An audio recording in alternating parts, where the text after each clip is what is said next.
I have so many memories of the great Roy Naisbitt that it would take forever to share them with you. But I'm just going to pick two and I'm going to be brief. They both relate back to the Richard Williams studio in London back in the 1970s, where I first met Roy and worked with Roy all the time over a period of 5.5 years when I was there. And I was assigned to do the title sequence for the Pink Panther Strikes Again movie. And Roy was assigned to do the backgrounds. Now, my concept for the backgrounds was to set it in this wonderful Hollywood movie palace, this one here. And unfortunately, though, we didn't have the budget for me to go and film it in LA.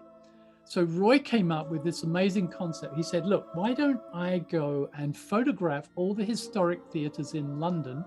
I'll take architectural details from different parts, from different ones, and then I'll print them all out, cut them out, stick them together, and then I'll re-photograph it, and that will be your background. And that's exactly what he did, and it was fantastic.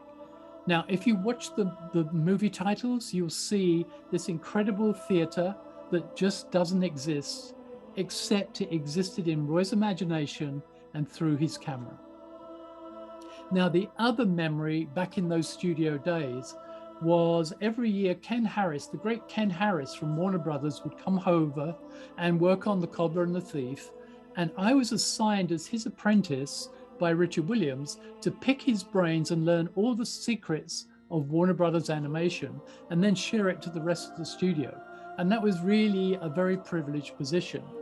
But I didn't work in the same room as Ken. And I always remember being in my room every day. I would listen out. I'd look at my watch at 12 noon and wait for it. Sure enough, up the echoey stairwell of that wonderful Edwardian building, you would hear Ken's voice at the bottom go, Roy Naisbitt. And then I'd hear shuffling at the top of the stairwell, and I would hear Roy look over the banister, go, yes, Ken. And Ken would say, want to go to lunch? And Roy would say, yes, Ken. And he would come down and they'd go to lunch. Now, I would join them some days, and it was wonderful to be part of that company. But the memory is Roy Naisbitt echoing up that stairwell, and I'll never forget it.